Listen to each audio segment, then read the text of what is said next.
Tra l'estate e l'autunno del 1888, nella bellissima Londra vittoriana all'epoca, nel quartiere Whitechapel, zona degradata della capitale britannica, abitata da malfattori e prostitute, il 31 agosto di quell'anno, per le vie del quartiere, fece la sua prima apparizione un killer che quella sera uccise una donna, la sua prima vittima, Mary Ann Nichols, di 43 anni. Il corpo fu trovato alle 3:45 del mattino in Bugs Road, di fronte a uno dei tanti mattatoi del quartiere.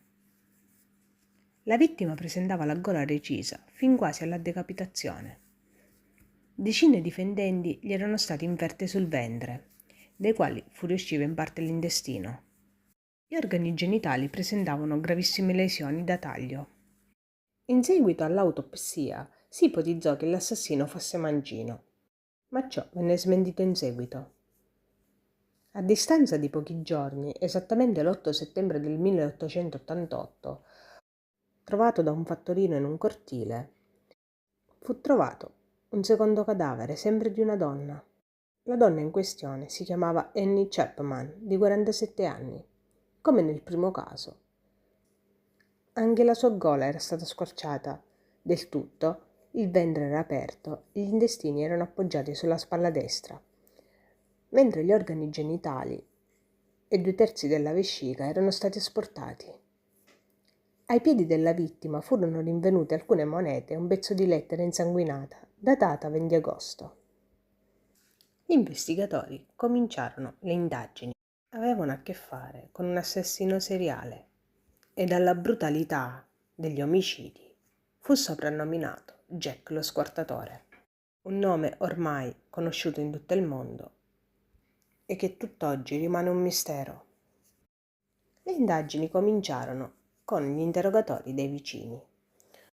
Un inquilino della casa accanto, oltre la palizzata, affermò di aver sentito il grido di una donna, no, ma che non aveva avuto il coraggio di sporgere la testa e guardare. Il giorno dopo, una bambina riferì alla polizia di aver visto una striscia di sangue in un cortile poco distante dal luogo del delitto e gli investigatori conclusero che probabilmente era la traccia lasciata dall'assassino, che era solito portare con sé un trofeo asportato dalla vittima. Ma l'indizio non fu approfondito.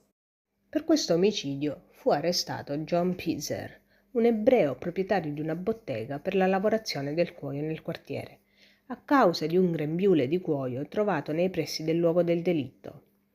Pizer, soprannominato fino alla sua identificazione come Late Harper, grembiule di cuoio, fu scagionato il giorno dopo, quando si scoprì che il grembiule apparteneva a un inquilino del palazzo in cui era stato consumato l'omicidio e che era stato lavato e appeso ad asciugare. Pizer fu trattenuto in cella ancora per un altro giorno a causa della folla inferocita che voleva linciarlo. Il 30 settembre, intorno all'1 di notte, un cocchiere trovò il cadavere di una donna, Elizabeth Street, di 44 anni, all'interno di un portone di Berner Street, presso il cortile di circolo di ebrei e tedeschi. Questa terza vittima, a differenza delle altre due, presentava solo un profondo taglio alla gola, dal quale fuoriusciva ancora molto sangue, come dichiarò il cocchiere. La polizia ne concluse che l'arrivo del cocchiere disturbò l'assassino dal completare il suo macabro rituale e si diede alla fuga. La stessa notte un altro corpo fu ritrovato, sempre di una donna, di nome Catherine Eddowes, 46 anni. Quest'ultima era stata sottoposta a un vero e proprio martirio. L'assassino, non essendo riuscito a inferire sulla vittima precedente, avrebbe cercato un'altra vittima su cui accanirsi. Il volto della povera Catherine era completamente sfigurato e irriconoscibile, se non per il colore degli occhi. Naso e lobo dell'orecchio sinistro erano stati asportati, così come la palpebra dell'occhio destro, solcata da profondi tagli. Il volto era sfigurato con un taglio a V e con numerosi tagli sulle labbra, tanto profondi da mostrare le gengive. Il corpo era stato sventrato da un enorme e unico taglio verticale, che dall'inguine arrivava fino alla gola. Lo stomaco e gli intestini erano stati estratti e appoggiati sulla spalla destra. L'assassino aveva tagliuzzato il suo fegato. Il rene sinistro e gli organi genitali erano stati portati via. La povera donna era stata, come di consueto, sgozzata fino a quasi la decapitazione. Non molto lontano dal luogo del delitto, più precisamente a Goldstone Street, verso le 2:55 del mattino circa, venne trovata una sezione insanguinata del grembiule della Odes e un graffito che si trovava direttamente sopra il pezzo del grembiule che recitava: «Gli ebrei sono coloro che non verranno accusati di niente». Il messaggio sembrava implicare che un ebreo o diversi ebrei in generale fossero i responsabili della serie di omicidi, ma non è chiaro se il graffito sia stato scritto o fosse semplicemente accidentale e nulla avesse a che fare con il caso, in quanto tali graffiti erano all'ordine del giorno a Whitechapel. Il commissario di polizia Charles Warren temeva che il graffito potesse innescare violente rivolte antisemite, causando quindi disordini in un quartiere già molto degradato, e ordinò che la scritta fosse cancellata prima dell'alba. Il 9 novembre 1888, poco dopo le 10:45, fu rinvenuta l'ultima vittima attribuita a Jack lo Squartatore, Mary Jane Kelly, di 25 anni circa. Il suo omicidio è considerato il più orribile tra quelli finora elencati. Giaceva sul letto della camera dove la donna viveva in affitto. Come nelle precedenti vittime, la gola era squarciata, il viso era gravemente mutilato e irriconoscibile. Il petto e l'addome erano aperti e i seni furono asportati e molti organi interni erano stati rimossi. Il fegato giaceva tra le gambe e l'intestino era arrotolato sulle sue mani.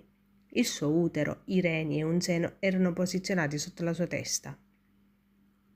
I muscoli che ricoprivano gli arti erano stati asportati e il cuore non fu trovato. I vicini in seguito riferiscono di aver sentito una donna singhiozzare «assassino» intorno alle 4 del mattino, e proprio alle 4 del mattino risale l'ora della morte. Questa fu l'ultima vittima attribuita a Jack lo Squartatore. Ma secondo il mio pensiero, tutte le altre vittime che sono state trovate in quella zona di Whitechapel, per me sono tutte opera sua. Per citarne alcune, abbiamo una sconosciuta assassinata il 26 dicembre dell'87, dopo che le venne conficcato un balletto nel suo addome. Un'altra donna è Annie Millwood, vedova di 38 anni. Fu ammessa all'infermeria di Whitechapel e un uomo sconosciuto attaccò la donna con numerose coltellate alle gambe e alla parte inferiore del busto, il 25 febbraio dell'88.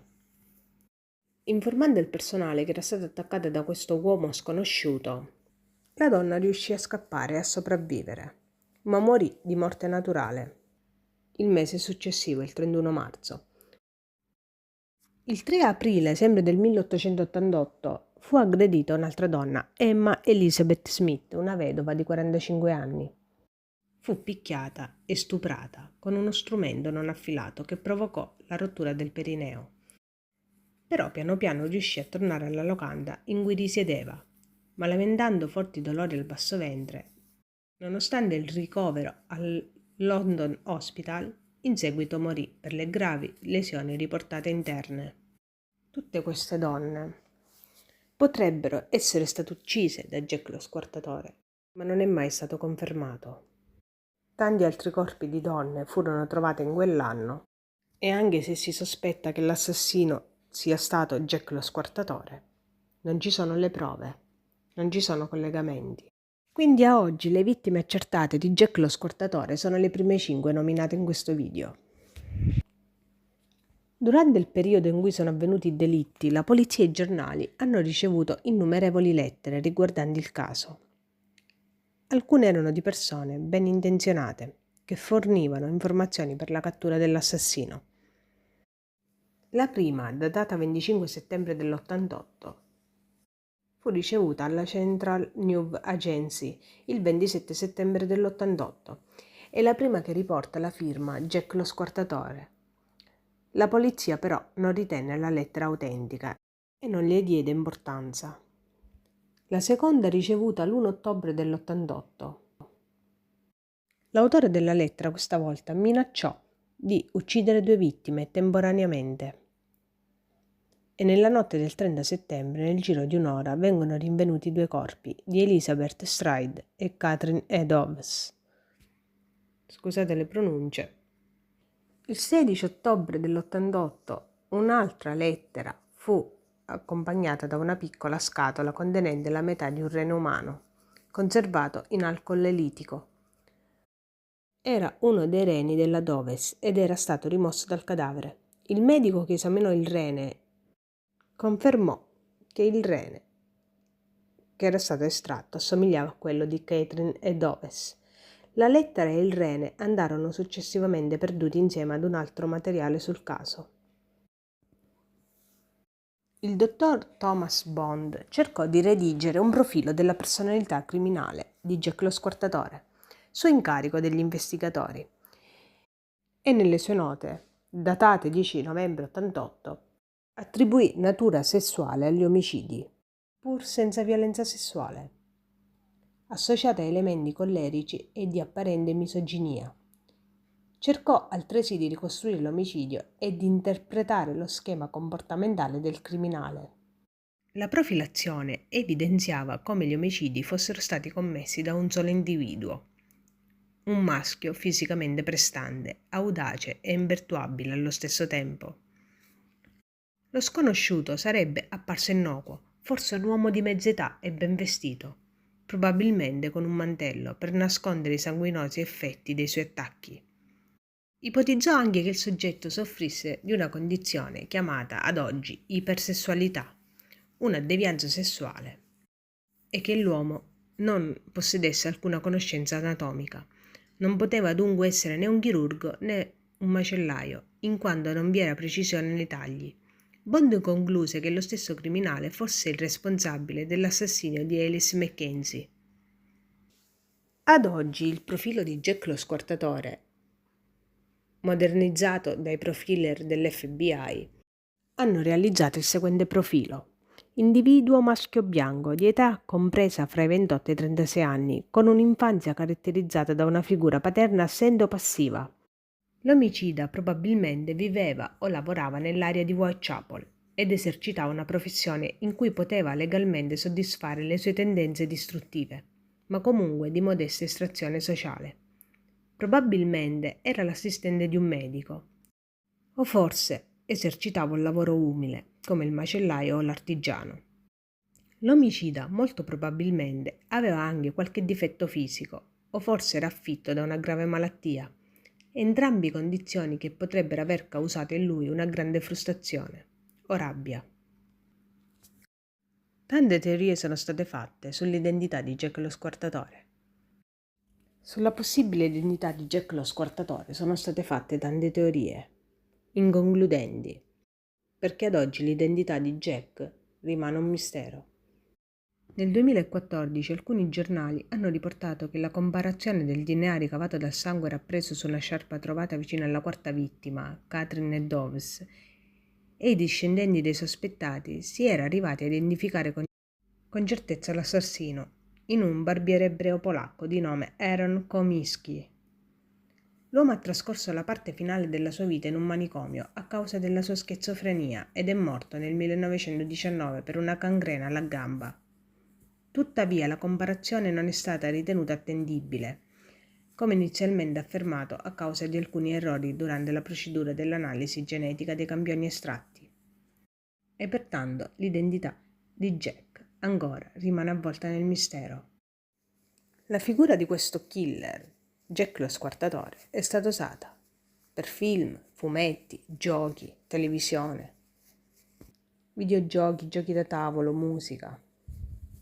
Esiste anche un museo di Jack lo Squartatore a Londra e ad oggi la sua identità è un mistero e il suo nome è conosciuto in tutto il mondo. Con questo io concludo questo video. Alla prossima!